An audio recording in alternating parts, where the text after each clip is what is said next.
This video is a debrief on the Modern Manufacturing Discussion Board, case scenarios 1 through 4. For each of those 4 scenarios, you needed to look at the cases, look at the learning summary, and again, in this first week, you would have read through the 14 is to get an overview, and then you come back and go through the first 4 in detail, and then you answer 2 questions. What would you do if you were Bob Grief, the main character in this simulation, the role you're taking on, and then why? Explain your reasoning. So let's look at each of the first 4 scenarios and some of the common paths people take and why some might work better than others. Here's scenario C1. Joe Sargent sends you an email that says, George and I have read Linda Court's report on retooling for next year's line. I would like to review it with you. All right, now you don't really need to know what retooling is. It has to do with manufacturing environments and work that you do to prepare equipment for new kinds of production in different parts of products. And you're an engineering group, so you do that. But what you do need to know is who's Joe, who's George, who's Linda. Let's do what we should do for every one of these scenarios and go back up to here. And I'm just going to rotate this a little bit, and you'll see that you are here, you are Bob. The email came from Joe, your boss, and he said he and George, so your boss and your boss's boss, have looked at this report that came out of your department. This should raise the antennas immediately. And it's a report that was from your department and was done by Linda Court, who works for you, and they have some questions. So how are you going to play this? Let's think about some common paths. Okay, the first common path people will often say, and students will say, and inexperienced managers will say is, well, it's a report from my department. I'll just go sit down with Joe and ask him, the questions he has and answer them. Okay. Well, problem with that is you don't have any idea what Joe wants and what he's asking, first of all. And if you just decide to kind of wing it, it's been probably a while since you've looked at this report. And if Linda worked on it, we're talking a technical report with a lot of detail and certain levels of detail that she would be exposed to that you wouldn't know at a very granular level. So the risk here, if you do that, is you go talk to Joe. It turns out he asks you questions you don't know the answer to. Now you don't look good.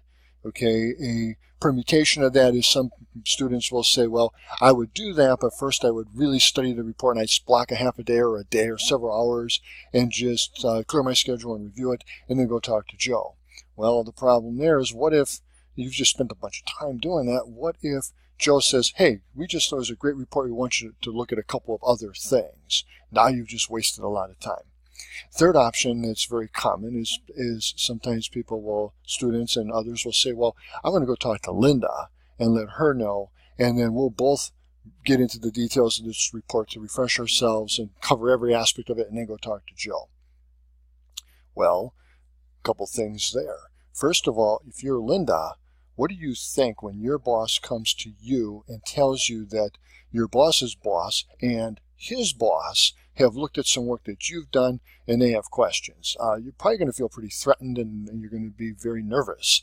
So now you've just really got Linda worked up, and then if you take her or pull her off of whatever she's doing and maybe compromise some other schedules to review every aspect of this report, and then you go to Joe to make sure you can handle everything, or you go to Joe to set up a meeting, and what if number one, on the one hand, what if Joe says, like before, well, it was really great, we want you to do something else. Now you've wasted not just your time, but Linda's.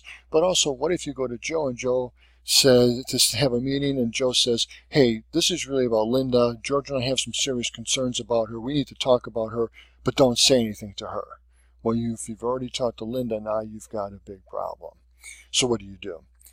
What is typical here is what you would do as Bob Grief is you would stop in, or perhaps email, preferably stop into Joe's office, or just stop by and say, listen, before we sit down to talk, to make sure that I am making good use of your time and we can address your questions as quickly as possible, can you help me understand specifically what the questions are and what you and George are looking at?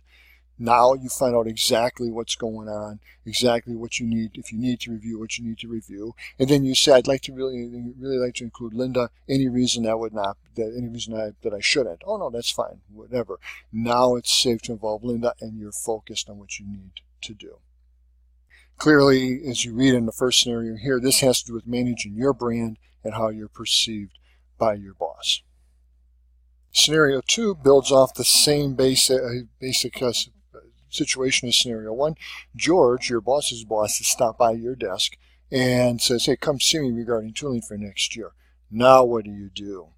And students will sometimes say, well, one or two directions. They say, well, I'm going to go to George. That's my boss's boss, but that's the big boss. I'm going to do what my boss tells me. Others say, well, I'd go talk to Joe and work through Joe, and we can follow what I did with the first scenario and say, what is it we're talking about? What do we need to know here? Well, let's assume you go right to your boss's boss. What could go wrong there? Okay, well, first of all, what if you go to your boss's boss and you can't answer the questions? Because for all the reasons we've talked about under the first scenario, now George goes to Joe, your boss, and says, hey, I asked Bob a bunch of questions. He didn't have the answers. You sure that guy knows what he's doing? So now you've hurt your image in your boss's eyes and create a problem for your boss. On the other hand, what if you give George some answers, but they're different than the answers to the same questions when he asked Joe? Then he goes to your boss and he says, well, I got different answers from you, Joe, than I got from Bob, who works for you. So who is it that doesn't know what they're talking about? Is it you, or is it your direct report? And maybe you need to be more in touch with your team. So now you have hurt your boss's image in his boss's eyes. Anytime you're dealing with your boss's boss, it's a really dangerous situation, and your boss is going to want to really choreograph and plan and engineer that whole thing. So your boss is definitely going to want control. You can read the notes here on the learning summary. B, managing the relationship with your boss is the big principle in play here, because remember, just like you want to manage your relationship with Joe, Joe wants to manage the relationship with his boss, and your boss is always going to want to do that and is going to want to control the situation. You could also argue that A would apply here, managing your brand or image. You could actually apply A to basically every one of these scenarios because they're all interactions, and everything you do in premises like that is being watched and is part of your the image and brand you're trying to develop. That is, develop and foster. On to scenario 3. You now get an email from Hal late, and he says Bill Reader has submitted his report for line 3, recommending we spend $200,000. He has completely missed several important considerations, including the impact on a different line number 2, in the production area, and the possible need for structural foundation work. In other words, you have to start doing some construction on the manufacturing plant. Any thoughts on handling this? All right, first of all, who are the players here? Going back up to here and looking at it, you've got yourself.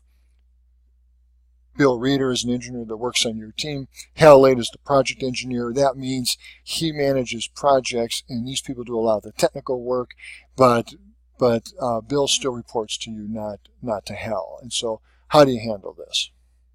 Well, let's start here. First of all, this is a great example of Principle C. It also relates to Principle D. Principle C says no problems without solutions, including subordinates with you. That means you don't want to allow your subordinates to come to you and basically delegate up and say, here's the problem, fix it. So you need to deal with that. The chain of command comes into play as well, because ideally you want problems between your peers to be solved by them directly. And if you have to get involved in every personality conflict and every conversation that might happen between people on your team, that's all you're going to spend your time doing, and they'll see that you can be manipulated and dragged into those things, so you want to be very careful with that. That said, you want to make sure if you do have some kind of personality issue that could blow up, then you need to be sensitive to that, separate and apart from this. So what do? Hal's sitting there across from you. I would suggest the first thing you might want to do is see if he's right. What's he seeing? What's he hearing? Is this right, or is Hal wrong? Well, let's assume for a moment you find out that he is right. What do you ask? Well, the first question should be asked, you remember chain of command, is, well, Hal, have you talked to Bill? And if he hasn't, well, I think you need to do that, and you're going to go down that path. Say, you two need to get together, and you need to figure this out. And then you set a marker and say that I will meet with the two of you to review what you come up with. And you give a time deadline. I need you to get back to me by the end of the day to set something up or what have you. Okay? And then the next question is, if he has talked to Bill or there's some kind of problem there or whatever, the next big question is, well, Hal, what do you think we ought to do? So you're putting the ball back in his court. And if he says, well, I don't know, I haven't thought about it, so you need to think about it and you need to get with Bill. So what you're trying to do here is you're trying to force Hal and Bill to work together, and you are not allowing Hal to come in and make you solve this problem for him. All right. Now, that said, if there is a personnel issue, if it's a real bad one, if you try talking to Bill, Bill won't talk to him, Hal, you might tell Hal, well, let me grease the skids. You get together with Bill and say, hey, I'm aware of this issue. I've asked Hal to come talk with you. Can I count on you to talk with me and work together? The two of you are going to have to come up with something, come up with a solution. If they continue to have all kinds of conflict and you get the two of them together and there's all kinds of issues, that's a perfectly appropriate place to say, look, we're all professionals here, and I don't really care if you like each other. I prefer it, but I don't really care as much as I care about the fact that you understand you're professionals and you need to get it done. And if you can't work together and get this done and your personal conflict is causing problems with work, then there's a problem for both of you, and you force that issue. Item 4 is one of the most frustrating issues you're going to run into and one of the toughest to handle. So we're going to talk about the way to manage this situation. Your boss sends you an email. Dan Foss understands the proposal for line 3 may affect the output of line 2. Line 2 is already a problem, so Dan Foss is pointing out the same thing Hal did. So it looks like Hal was right. Confidentially, I've heard there are some problems between Reader, you've seen that name before, and the who worked on the proposal on manufacturing, a different department. He's not playing nice in the sandbox with other departments. Is this job more suited for industrial engineering group? That's Foss's group. Foss thinks his staff should be more involved. What's going on here? So here's Dan Foss. You and Dan and Tom Hayes all report to Joe. Dan has a staff here. They don't show it on the chart. And the question is, why did Dan come to you? That's what good fellow employees would do. Well, he wants the project. Why does he want the project? Maybe his team needs some projects to work on. More likely, look at the org chart. Dan, you, Tom all report to Joe. When Joe gets promoted, you are the 3 main contenders to get that job. Dan looks like he's trying to damage you, one of his competitors, for the next position and take over a project and be the great star that came in and fixed all the things that you had screwed up. So, what do? Tough situation because you know what you like to do with Dan, but let's not do that. First of all, if you don't know what's going on with Reader manufacturing, you better figure it out quick and get some steps in going so that you know what's going on, and talk to Hal and get the latest updates on this so you're able to tell Joe and to tell Dan, brief them and tell them exactly, you know exactly what's going on. And the message is things are under control. Now, who do you communicate with in what order? Do you go to Dan? Do you go to Joe? Let's talk about what happens, play it out if you go to Dan. If you go to him and basically say what you want to say and say, don't you ever backstab me again, butt out of my project, Dan just goes to Joe and says, hey, I'm just trying to be a team player here and help. And Dan and Bob is getting very abusive and aggressive and defensive, and you just help Dan make you look bad in Joe's eyes. On the other hand, if you try to invite Dan to, say, sit on your monthly project team meeting to have a voice and visibility to what's going on, or have some other involvement, he's going to say, just give me the project. You're in over your head. You don't know what you're doing. And because he wants the project. If he was willing to play ball with you, he would have come to you instead of going right to Joe. Now, go to Joe. You have to be careful. You can't go to Joe and say, hey, Dan went behind my back and complain, because Joe wants you and Dan to work things out between yourselves, just like you want Hal and Reader to work things out. And by the way, did you notice Joe did not say to Dan, well, if you talk to Bob, go talk to Bob right away. He wasn't following the principle of the chain of command, and look at the problems it's creating for you. But if you go to Joe and you're able to brief him on all these things and give him comfort that everything's under control, now you have to deal with Dan. If you just leave Dan excluded, he's going to sit there and take pot shots at you. Because he wants the project, he's going to keep trying to get it. But if you go and try to get him to participate, he doesn't want to because he wants the project. What do? If you say to Joe, project's under control, but an additional organizational connection is a good thing. I'm all about what's best for the company and the team. I think I'd like to ask Dan to sit on our monthly project team meeting.